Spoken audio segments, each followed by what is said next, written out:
नमस्कार दोस्तों, आप सबका उन्नति एस्ट्रो वाला के YouTube चैनल पर हार्दिक स्वागत है। मेरे YouTube चैनल पर बहुत सारी बहनें या बहुत सारे भाई दोस्त जो भी आप कह सकते हैं, वो एक न्यूमरोलॉजी का वीडियो है। और वो न्यूमरोलॉजी के वीडियो में वो चाइल्ड के बारे में पूछते हैं, चाइल्ड के बारे में। वो आप लोगों के प्यार से वो वीडियो चल रहा है, सर्कुलेट हो रहा है। तो उसी कड़ी में मैं आपको खाली ये बताना चाहता हूं कि उस टाइप की प्रिडिक्शन आप न्यूमरोलॉजी के अलावा वैदिक एस्ट्रोलॉजी से भी निकाल सकते हैं। तो जो लोग ऑलरेडी वैदिक के क्षेत्र में या न्यूमरोलॉजी के क्षेत्र में काम कर रहे हैं, चाहे वो स्टूडेंट हैं, चाहे वो मुझसे भी एडवांस लेवल के या मुझसे भी बेहतरीन न्यूमरोलॉजिस्ट या एस्ट्रोलॉजर आप कह लीजिए, काम कर रहे हैं क्षेत्र में। मैं एक छात्र हूँ, एस्ट्रोलॉजी का छात्र हूँ, पढ़ता हूँ, पढ़ाता हूँ। मैं अपने आप को एक एस्ट्रोलॉजर नहीं कह सकता, मैं अपने आप को एक एस्ट्रोलॉजी का स्टडी करने वाला छात्र मानता हूं और उसके ज्ञान को शेयर करता हूं जितना मुझे ज्ञान होता है। और बहुत सारा ज्ञान मैं अपने यूट्यूब पर क्लास से भी पहले देता हूं। तो आज उसी कड़ी में मैं आपको एक चीज बताने लगा हूं, क्योंकि क्वेश्चन इतने आ रहे हैं। जिनको वैदिक भी ऑलरेडी आ रही है, वो भी फिर न्यूमरोलॉजी से वो चीज को पता करना है। और वो टेक्निक अब मैं खुद प्रिडिक्शन से उससे एडवांस पे चला गया। तो वो एक टेक्निक थी जो मेरी पहले थी और वो सबके चार्ट्स पे काम करती थी, तकरीबन जो भी मुझसे खासकर मुझसे पूछते थे। अब उसी क्षेत्र में आगे एडवांस के लेवल पे जाके मैं आपको वैदिक के हिसाब से बताऊं। देखिए, अगर हमें ये पता है कि राशि चार्ट वैदिक एस्ट्रोलॉजी में सबसे महत्वपूर्ण है, और मैंने यहाँ पर राशि चार्ट ही लगाया हुआ है जिसको लगन कुंडली भी बोलते हैं। कुछ लोग जो जिनके माइंड सेट में ये बैठ गया है कि भावचलित या केपी, क्योंकि केपी भावचलित के ऊपर है और वो मानते हैं कि भाई ये बेस्ट रिजल्ट देते हैं, तो इसलिए वो भावचलित चार्ट को लेते हैं। लेकिन मैं तकरीबन किसी भी स्थिति में हो, परिस्थिति में हो, मैं भावचलित से ही प्रिडिक्शन देना पसंद करता हूँ। चाहे मैं केपी भी पढ़ाता हूँ तो केपी के हिसाब से, हाँ वो भावचलित में है जो किताबों में लिखा है उसके हिसाब से हम कस्ट चार्ट लेते हैं। तो कस्ट चार्ट में वो कुछ हाउसेस या जो प्लैनेट्स की जो राशियां हैं वो वहां पे इफेक्ट अलग अलग उसमें देती है। लेकिन फिर भी मेरी कोशिश ये रहती है केपी एस्ट्रोलॉजी में भी कि जो ओरिजिनली चार्ट से ही जो सिग्निफिकेटर निकाले जाए, राशि चार्ट से निकाले जाए। तो अगर जो मैं मैनुअल तरीके से पढ़ाता हूँ उसमें राशि चार्ट से ही मैं वो चीजों को निकालने की कोशिश करता हूँ। तो उसी चीज को अगर देखेंगे, अगर किसी जातक को ये जानना है कि क्या मेरी संतान की संभावना कितनी अच्छी हो सकती है, तो उसको सबसे पहले राशि चार्ट के हिसाब से पंचम भाव देखना होता है कि वो संतान का भाव कहा गया। अब पहली संतान, दूसरी संतान, तीसरी संतान वैदिक में अलग अलग हाउसेस से कहा गया है। लेकिन अगर आपको बेसिक सिग्निफिकेटर है संतान के लिए, पहले फर्स्ट हाउस के ऊपर ही आपको कंसंट्रेट करना है। आपको देख लेना है कि जितना ज्यादा मेलेफिक इफेक्ट फिफ्थ हाउस पे आ रहा होगा, उतना उस हाउस के रिजल्ट मिलने में आपको दिक्कत आएगी। चाहे वो फिर जो मेलेफिक इफेक्ट है वो चाहे नक्षत्रा बेस्ड पे हो, चाहे आपका वो कह लीजिए कि दृष्टि एस्पेक्ट से हो। और एक सबसे बड़ी बात है कि जो वैदिक एस्ट्रोलॉजी में जो हम प्रिडिक्शन देते हैं वो दशा बेस्ड। अगर आपकी संतान वाली दशा आपके शादी से पहले ही निकल गई और आपके बचपन में ही निकल गई तो भी दिक्कत हो सकती है। बहुत सारी चीजें इसमें देखनी पड़ती है। तो लेकिन यहाँ पर अगर एक जर्नल तरीका देखें कि भाई इस चार्ट में इस व्यक्ति को पुत्र की प्राप्ति या संतान की प्राप्ति क्यों नहीं है, चाहे वो लड़का है चाहे लड़की। तो पंचम भाव का जो स्वामी है वो शुक्र है, वक्री हो गया है। वक्री होने से मैं हमेशा ये मानता हूं कि प्लैनेट्स को ज्यादा एफर्ट्स करने पड़ते हैं और उसको अपना हाउस का भी और पिछले हाउस का भी ध्यान रखना पड़ता है। जो वक्री प्लैनेट्स, मैं अपनी प्रेडिक्शन में चाहे वो भृगुनंदी नाड़ी है चाहे ये वैदिक है, इस चीज को कंसेप्ट को ज्यादा वेटेज देता हूँ। चेष्टा बल की जगह मैं इस चीज को ज्यादा वैदिक में देता हूँ कि वक्री हाउस, जो वक्री ग्रह है वो जहाँ का स्वामी बना है वहां के साथ साथ वो पिछले हाउसेस की भी जिम्मेवारी लेता है और इसलिए उसको ज्यादा मेहनत करनी पड़ती है, ज्यादा उस पर रिस्पॉन्सिबिलिटी रहती है, कार्मिक वो चीजें रहती हैं। तो यहाँ पर जो शुक्र है वो इस ओरिजिनल चार्ट में, राशि चार्ट में, वो जाके बैठ गया है सूर्य के साथ। जो सूर्य से अगर आप डिग्री वाइज देखेंगे बहुत दूर, उसमें इसका कोई ये नहीं है कि वो अस्त हो, लेकिन शुक्र जो है वो यहाँ पे विशाखा नक्षत्र में बैठा हुआ है। शुक्र और जो जब गुरु का संबंध बनता है, शुक्र और गुरु का किसी भी प्रकार से कुंडली में संबंध बनता है, मैं उनको दुश्मन नहीं मानता। मैं ये मानता हूं कि शुक्र और गुरु का जब किसी भी कुंडली में संबंध बन जाता है तो उस व्यक्ति को डिसिप्लिन लाइफ जीनी पड़ती है। और जहां तक अक्सर ये देखा गया है कि वो यंग डेज में डिसिप्लिन लाइफ को जी नहीं, इस करके उन दोनों के जो प्लैनेट्स के कारक करते हैं उसको वो नुकसान पहुंचाते हुए दिखते हैं। दूसरी बात, इस राशि चार्ट में अगर आप देखोगे तो मंगल की चौथी दृष्टि भी पंचम भाव पे पड़ रही है। ऊपर से शुक्र और गुरु का वो संबंध जो उसको डिसिप्लिन लाइफ ना होने की वजह से नुकसान पहुंचा रहा है। तीसरा जो इंपॉर्टेंट चीज है कि यहां पर बैठ के सूर्य भी मंगल की राशि से एक नेम फेम की चाहत या एक स्टेटस की चाहत, हो सकता है ये दिखाता हो कि हमारी डिजायर ही ना हो, और जब तक डिजायर बनी हो तब तक वो समय निकल गया हो। तो इन जातक का बेसिकली कोई राशि चार्ट के हिसाब से हमको संतान के योग नहीं दिखाई देते। ठीक है। दूसरे नंबर पे अगर राशि चार्ट के बाद अगर कोई 100% गारंटी के साथ कोई इवेंट देखने की चार्ट है वो D9 से ये जाके पता चल जाएगा कि राहु और केतु की एक्सिस में ही जो 5th हाउस का स्वामी है शुक्र वक्री होकर वहां बैठा हुआ है। और उसके ऊपर अगर हमें कोई और मेलिफिक इफेक्ट ना भी आ रहा हो या कोई और चीज भी ना देखे, लेकिन वो 5-11 की जो एक्सेस है वहां पर ये मोर देन सफिशिएंट। तो यहाँ पर दो चीजें होंगी। तीसरी जो चीज इसके अंदर हम आके देखेंगे वो फाइनली चाइल्ड बर्थ के लिए D7 चार्ट। देखिए किसी भी डिविजनल चार्ट में असेंडेंट लॉर्ड बहुत महत्वपूर्ण हो जाता है, बहुत महत्वपूर्ण हो जाता है। कोई भी चार्ट हो, अगर असेंडेंट लॉर्ड कितना ही मेलेफिक हो, अगर वो वापिस लगन को देख ले तो उसको थोड़ा सा मजबूत कर। तो D9 चार्ट में यहाँ पर असेंडेंट लॉर्ड चाहे 7th हाउस बेसिकली D9 में वाइफ का मेन कारक बनता है, तो यहाँ पर जुपिटर और मरकरी इकट्ठे बैठ गए। मरकरी यहाँ पर डेबिलेटेड भी है चाहे बेशक से, और जुपिटर अपनी साइन में है। मरकरी को कोई प्रॉब्लम नहीं है, अपनी पत्नी से प्रेम करने में जहां तक कोई प्रॉब्लम नहीं है, चाहे वो अपनी पत्नी को ही बच्चे की तरह प्यार करे, या आप ये कह सकते हैं कि पत्नी को उम्र में छोटी हो सकती है, XYZ जो भी आप कहें। अब हमारा ये टॉपिक के हिसाब से हमें चलना है। ये फाइनल रिजल्ट जो D1 या राशि चार्ट और D9 जो बता रहे हैं, दोनों एक तरह से संतान की उत्पत्ति में दिक्कत दिखा, क्योंकि D9 का डिस्पोजिटर भी अपने आप 12th हाउस में चला गया। तो 5th हाउस का लॉर्ड राशि चार्ट का, 5th हाउस का लॉर्ड राशि चार्ट का, या D9 का 5th हाउस का लॉर्ड अगर 6-8-12 से संबंध बना ले तो वैसे ही दिक्कत होती है।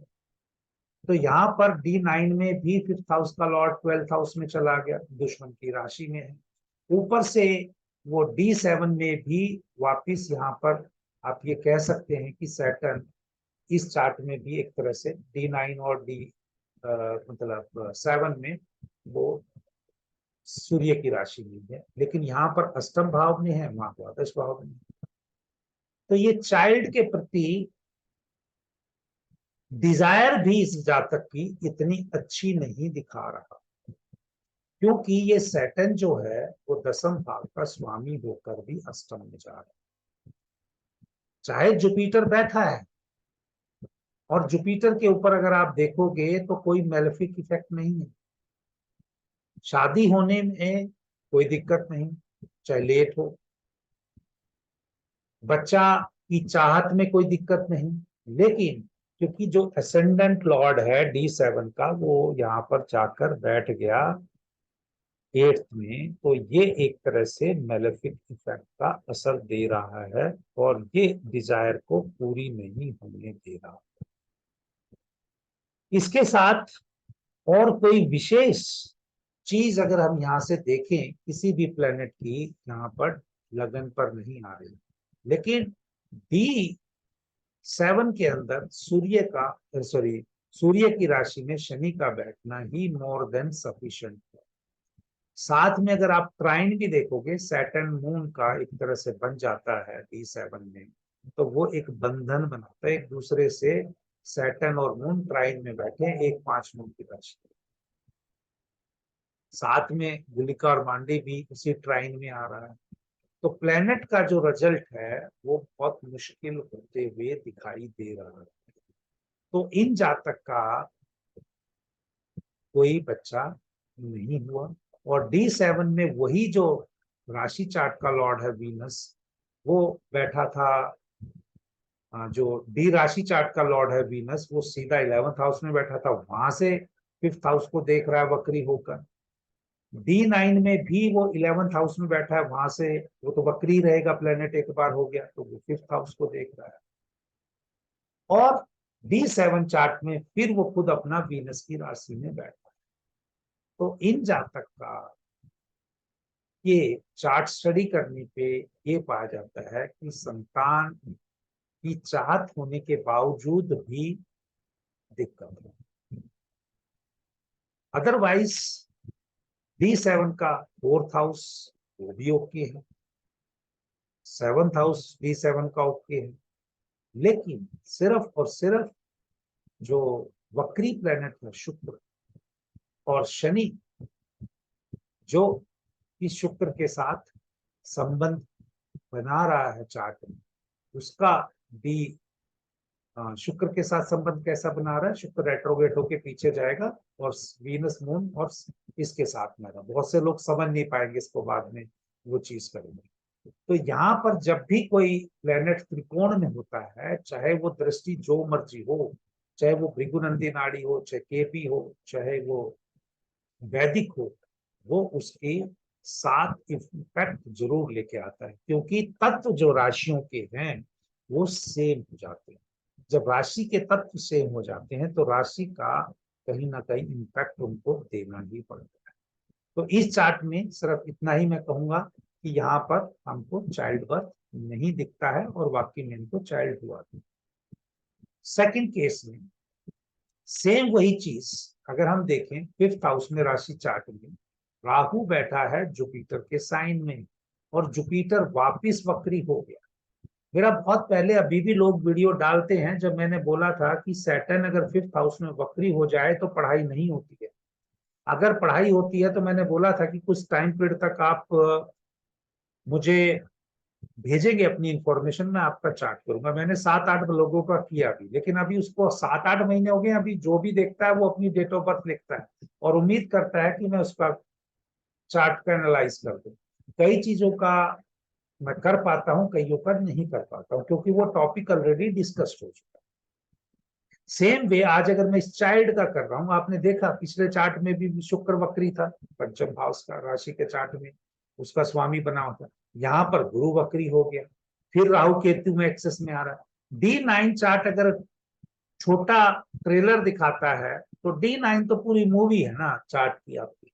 वो फिर वापिस देखेंगे कि वहां पर शुक्र गुरु कहाँ बैठ गए। इसमें भी देखेंगे जो शुक्र जो है, जो गुरु है, क्योंकि यहाँ इस चार्ट में गुरु स्वामी है। D9 चार्ट में वो राहु के साथ, सैटर्न के साथ, मून के साथ बैठ, ऊपर से अपने अनवांटेड या अनइजीनेस फील करने वाले प्लेनेट की राशि में, और उसका डिस्पोजिटर 12th हाउस में गया हुआ। तो कहीं पर भी D9 से भी ये संभावना बहुत कम दिखती है चाइल्ड की, क्योंकि मार्स भी एक्सपेक्ट कर रहा है, वो भी सैटर्न की राशि। परंतु पिछले चार्ट में एक चीज थी कि जुपिटर वीनस आपको अगर संबंध बनाता है, जुपिटर वीनस का संबंध बनाता है, तो आपको वो मौका देता है अगर आप डिसिप्लिन लाइफ। परंतु इस चार्ट में अगर आप देखेंगे, जुपिटर जो है वापिस चाहे रेट्रोगेट है, वो अपने ही नक्षत्र में है, वो इच्छा पूर्ति जरूर करेगा। यहाँ पर रोक रहा है, राहु भी केतु के नक्षत्र में है, वापिस केतु है वो आद्रा नक्षत्र में है, दोनों में राहु केतु में भी एक्सचेंज है। तो जब गुरु केतु चार्ट में इकट्ठे बैठ जाते हैं तो व्यक्ति की इच्छा जरूर पूरी होगी। राहु केतु जब चार्ट में बैठ जाते हैं, इच्छा जरूर पूरी होगी, लेकिन पूरी किस रूप में होगी?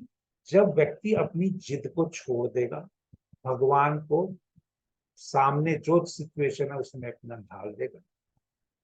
तो यहाँ पर चार्ट में दोनों से दिख रहा है कि यहाँ पर बहुत मुश्किल है, लेकिन एक जुपिटर बहुत बड़ी ग्रेस है, जो कि जुपिटर पुनर्वसु नक्षत्र में बैठा है, कि डबल डबल कहते हैं ना, डबल इंजन की सरकार आजकल बीजेपी वाली करते हैं, स्टेट में भी और भी। तो यहाँ पर भी भगवान की इच्छा भी, जातक का भी पूरा प्रार्थना में लगा कि भाई चलो घर गृहस्थी बच्चा। तो इस चार्ट में संभावना है बच्चा, लेकिन क्या बच्चा कैसे कहां से मिलेगा, वो D7 से आपको पता चल जाए। D7 में अगर आप देखेंगे, D9 चार्ट है, D9 चार्ट में जो असेंडेंट है उसकी डिजायर को बताता है, और कोई एज सच मेलेफिक इफेक्ट उसके ऊपर नहीं आ रहा है, अगर प्रोवाइडेड सैटर्न को रेट्रोगेट होके उसमें ना देखे। लेकिन अगर वो सैटर्न उसमें बैठा हुआ है, तो सैटर्न और मरकरी 5th हाउस में बैठे हों, क्योंकि ये ऑड राशि का चार्ट है, तो 5th हाउस को ही लेना पड़ेगा चाइल्ड के लिए।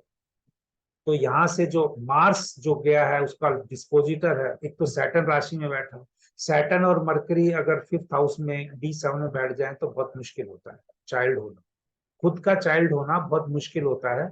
सैटर्न और मरकरी ये अडॉप्शन की तरफ का इंडिकेशन हो जाता है, या आर्टिफिशियल तरीके से संतान की प्राप्ति, बाप का उसमें रोल कम हो जाता है। तो इस चार्ट में ये चीज की प्रोमिनेंस बढ़ गई, क्योंकि जुपिटर संतान दे रहा था, यहाँ पर सैटर्न ये डायरेक्टली बोल रहा है कि क्योंकि वो गुरु के नक्षत्र में ही है, उधर से गुरु खुद गुरु के नक्षत्र में था, तो भैया संतान तो मिलेगी, लेकिन वो किस रूप में मिलेगी? क्योंकि डिस्पोजिटर चला गया 8th हाउस में, वो भी नीच का हो गया, क्योंकि सैटर्न का डिस्पोजिटर मार्स बनता है, मार्स वहां पे नीच का हो गया। तो ये किसी और रूप से संतान मिलेगी। अब वो किस और रूप से संतान मिलेगी, वो देख सकते हैं कि यहाँ पर इस चार्ट में जो देखा जाएगा कि अगर D7 से ही देखें, तो जो मार्स है वो स्वामी जो है वो बनता है 5th हाउस का और 12th हाउस का इस D7 चार्ट में। बट उसकी जो एस्पेक्ट जा रही है 1 2 3 4, वो 7th हाउस पे जा रही है वीनस पे, मतलब 11th हाउस पे जा रही है जहां वीनस की राशि है। 7th एस्पेक्ट जा रही है सीधा सेकंड पर, और सेकंड हाउस पे, और 8th राशि वहां पर जा रही है उसकी राहु के ऊपर। तो ये इंडिकेट करता है कि भाई संतान की वृद्धि तो दे सकता है वो हिडन रूप से, लेकिन वो अडॉप्शन के थ्रू दे, क्योंकि जो सैटर्न का जो एस्पेक्ट है भी, जो D7 में भी जा रहा है एस्पेक्ट है, वो पार्टनरशिप या कह लो, क्योंकि D7 में 7th हाउस को हम वाइफ से नहीं ज्यादा ले सकते, तो कहीं ना कहीं थर्ड एस्पेक्ट उसका या 7th एस्पेक्ट मून पे जा रहा है, कहीं पे मून मदर का ऐसा कन्विंस रहेगा कि हाँ भाई सहमति रहेगी तीन प्लैनेट्स की जो एस्पेक्ट के हिसाब से देखते हुए। सैटर्न मून, और मून प्रोमिनेंट हो गया, सैटर्न और मार्स का एस्पेक्ट मून पे जा रहा है, तो मून 7 में जाके वो इस चीज को वैसे ही इंडिकेट कर रहा है कि वो वाइफ का साइन, कि केयरिंग करने का जो चीज है वो मिल सकता है, लेकिन वो वाइफ के थ्रू मिलेगा। वाइफ की अगर मान लो हम देखें इस D9 में वीनस भी है वहां पे बैठा हुआ, वीनस जो बैठा हुआ है उत्तराषाढ़ा नक्षत्र में बैठा है, उत्तराषाढ़ा नक्षत्र जो है पुत्र यानी सूर्य को इंडिकेट कर सकता है, तो पत्नी से पुत्र प्राप्त हो सकता है। तो इस जातक को जो पुत्र प्राप्त हुआ वो पत्नी की पहली मैरिज से था, शादी के समय इन्होंने दोनों ने मिलके, जो आजकल जो कंसेप्ट है, अगर एक पार्टनर का पहले बच्चा हो तो दोनों हस्बैंड वाइफ मिलकर उसको अडॉप्ट कर लेते हैं, ऑन पेपर लीगलिटी पूरी कर लेते हैं, तो इनको इससे संतान की प्राप्ति। उम्मीद करता हूं कि टॉपिक मुश्किल है लेकिन आपको समझ में आया होगा। और इसी प्रकार अगर आपके पास अब ऐसे किसी ने अडॉप्ट करके चाइल्ड लिया है, या किसी ने आईवीएफ से चाइल्ड हुआ है, या किसी को चाइल्ड इसकी प्राप्ति की अभी एज है लेकिन उनको नहीं हो रहा है, तो यहाँ पर आप अपना डाटा डालिए और मैं फिर D7 और D9 से ऐसे ही करके, मेरी रिसर्च में भी वो डाटा काम आ जाएगा। आगे जो मैं छात्रों को पढ़ाता हूँ, मेरे को कोई पीएचडी नहीं करनी है अब इसमें रिसर्च में, मुझे सिंपल दूसरों के लिए जो मैं हेल्प कर सकता हूँ या अपने स्टूडेंट्स को हेल्प करता हूँ उसी के लिए। दूसरी बात, कुछ लोग कमेंट्स लिखते हैं, वो उनकी इच्छा है, लेकिन वो कमेंट्स मेरे में 100 कमियां हो सकती हैं, लेकिन जो नॉलेज में अगर आपको ठीक लगता है तो आप नॉलेज पे एम्फेसिस दीजिए, मेरे पर्सनल मैं कैसे बोलता हूँ या क्या चीज है उसके ऊपर ध्यान मत दीजिए। जय श्री राम।